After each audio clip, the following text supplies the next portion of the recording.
The plant I am about to tell you about has put more folks in the emergency room than any other green thing growing on this whole continent. And the wild part is this: it is most likely growing along the edge of your own yard right now, this very morning, and it will cost you nothing to deal with it.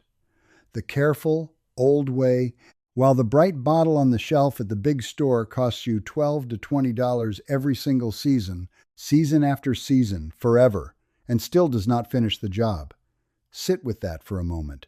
The oil that does all the harm fits on the head of a pin in an amount small enough to give a rash to 500 people. 500. And it does not break down. They have found it still strong and still able to blister a man on dried plant samples in a museum more than 100 years old. Now I want you to sit with this. There is a real fix that costs nothing but your own care and an afternoon. And there is a whole shelf of product that costs you money over and over and never once teaches you the one thing that would set you free of it. Today I am going to teach you the thing. My name is Enos Blank. I am Amish and I farm here in Holmes County, Ohio. And I am going to be honest with you the way I always am, because honesty is the only thing that makes a video like this one worth your time. This plant the English call poison ivy, and in the old Latin books it is written Toxicodendron radicans. But here along the fence rows we just call it the three-leaf misery, and I have pulled more of it out of the ground with my own 2 hands than I care to count. Now I have gathered all of these careful old methods, the way my family deals with the land and keeps the doctor bills small, into a book over at enosblank.com. And I will not bring it up again in this video. If you want it, it is there, and I will be honest with you the whole way through, including telling you plain what the bold claim at the top of this video really means and where it has its honest limits. Because here is the first honest word. There is no spray, no powder, no afternoon of work that kills an established patch of this plant with one go. Anyone who tells you different is selling you something. What I can give you is the way to set it back hard, the way to keep it out of the ground where your children walk barefoot, and the way to come out the other side of the work without a single blister on your skin. That last part is the real treasure, and most folks never learn it. Now let me tell you what is really going on, because once you see the simple sense of it, everything after makes plain sense. The trouble with this plant is 2 things. The first is that you cannot reliably know it by sight, and the second is that the part of it that hurts you is invisible and patient. Let me take them one at a time, slow. Folks say leaves of 3 let it be, and that rhyme has saved a few people, but it has fooled a great many more. This plant is a shapeshifter through the year. In the spring, the new leaves come out shiny and a little reddish, and a body will walk right up and call it pretty. In the high summer, it goes green and waxy and hides in with everything else along the wall. In the fall, it turns a brilliant red and orange, truly beautiful, and people reach right out to it. And in the dead of winter, it drops every leaf and stands there as bare stems with little clusters of white berries. And it is still every bit as poison in January as it is in July. The same rhyme that warns you also lies to you, because wild raspberry has 3 leaflets, blackberry has 3 leaflets, the young growth of the Virginia creeper sometimes shows 3, and box elder seedlings show 3, and none of those will harm you at all. So you cannot lean on the rhyme. Here is the one mark that holds up when the leaves are gone, and I want you to learn it because it is the most useful thing I will say all day. When this plant climbs a tree, it sends out fibrous little aerial rootlets that grip the bark, and they make the vine look hairy, like a rope wrapped in fur. The old gardeners say hairy rope, do not be a dope, and they are right. A hairy vine running up a trunk in the bare cold of February is this plant near every time. Learn the hairy rope, and you can know your enemy in the one season most folks think it is gone. Now the part that actually hurts you. Every part of this plant, the leaf, the stem, the root, the berry, in every season, including the dead of winter, carries an oil. The scientists call it urushiol. We can just call it the misery oil. It does not burn or sting when it touches you.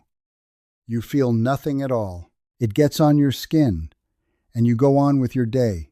You touch your face, you rub your eye, you eat your lunch, and 12 hours to several days later, the rash rises up, the itching, the redness, the swelling, the fluid blisters. By then you have had a whole ordinary day with the oil quietly doing its work. The first time a body is exposed, it often does little or nothing, which fools people into a false confidence.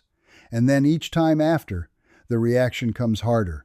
I have known men who shrugged it off for years, and then in their later life got a rash so bad it closed their eye. And here is the thing the bottle on the shelf will never make plain to you. The oil does not die when the plant dies. You spray a patch, the leaves go brown and withered, and it looks like you have won, and the dead brown patch is now harder to see and just as poison as it ever was. The oil transfers to your gloves, your tools, your boots, and the fur of your dog. The dog runs through the patch and feels nothing. Dogs do not react. And then your boy pets the dog and rubs his face, and the dog did not get him, the oil on the dog got him. Once you understand that the oil is the enemy and not the leaf, the whole afternoon of work makes sense, and you understand why the gearing up matters as much as the pulling. Before I show you the parts list and the careful method, I want to pause for just a moment. If you are a body who wants to lower your bills, waste less, repair more, and run a steadier home off the land, my wife Ruth and I keep a little community where we answer questions like this whenever you get stuck, and the link for it is down in the description. Now let us get on with it. Here is the parts list, and the whole of it comes to about $8 to $15, and most of it you will already have in the barn or under the kitchen sink. You want 1 pair of waterproof dishwashing gloves, the thick kind, and a second pair to go under them, because we are going to double glove. You want a good grease-cutting dish soap, the plain blue kind, and if you can get a special soap made for this oil, the kind the woods crews use, it is worth the few dollars. You want long pants and long sleeves and tall socks. You want a pair of goggles or safety glasses with a little material to the side. You want a bandana or cloth to cover your face. You want heavy contractor trash bags, the thick black ones. You want a basin of plain cold water and a second basin of cold water with the soap worked into it. And you want a cutting tool, loppers, or a stout pair of shears. That is the whole of it. A careful person of ordinary sense can do this in an afternoon. Now I will tell it slow, because this is the part most folks get wrong, and the order matters more than the strength. First, before you touch a single leaf, you set up your wash. Cold water. Mind that. Cold. Set your basin of plain cold water and your basin of soapy cold water where you can reach them at the end without walking through your clean house. Lay a clean rag by each. You prepare to come out clean before you ever go in dirty. Second, you cover your legs, because this plant grows low and the oil travels up. Tall socks, pants tucked into the socks. My wife Ruth has fought this stuff for years, and she will tell you she once wore gloves and long sleeves, and the oil still found her wrists and blistered them all the way around, so you leave no gap.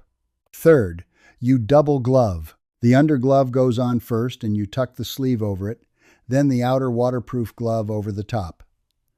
2 layers, so that if the outer one tears, and they do tear, the inner one is still between you and the oil. Fourth, you cover your face, and here is the clever part that is worth the whole video. You tie the bandana over your nose and mouth and put on the goggles. The cover keeps the flying dirt and bits of root off your face, yes, but the real reason is this. It is plain human nature that the moment something touches your face, your hand goes up to it. You will forget. You will reach up with a hand covered in misery oil to scratch your nose, and the cloth is there to stop you, to remind you, so that when you forget, you only touch the cloth and not your skin. If you can, fix the cloth and the goggles with a bit of paper tape, not the slick tape, so that once your hands are dirty, you never have to fuss with anything on your face. Once you are in there, your hands are compromised. You do not want to be adjusting your gear. Fifth, you wrap the handles of your cutting tool in plastic before you start, so that when you are done, you simply unwrap and throw the dirty plastic away and the handles stay clean. Same with the trash barrel.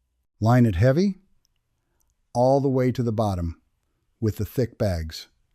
Now you go in and you work slow and steady. You pull the top growth where you can get a good grip, and you follow the vine back to its root where you can, because the underground roots of an established plant run several feet out from where you see the green, and the roots are every bit as poison as the leaf. You will not get all the root the first time. No one does. You cut the woody vines climbing the trees. You bag everything as you go. You do not pile it on the ground. Everything you pull goes straight into the lined barrel. And here is the honest limit, plain as I can say it. On a young plant caught early, hand pulling does the whole job. On an old established patch with deep roots, you will set it back hard and you will pull most of it. But it will send up new shoots in 6 weeks from the root you could not reach, and you will have to come back. This is a multi-season patience, not a one-afternoon victory.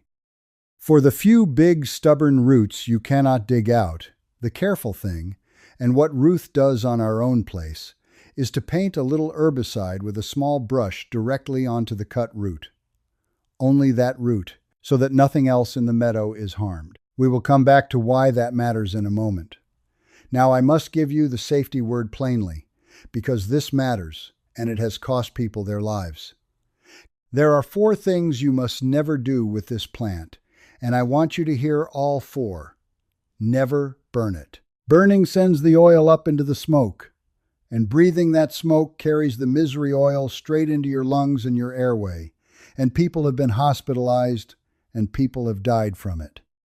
If you see a neighbor burning yard brush with this plant in it, walk away upwind.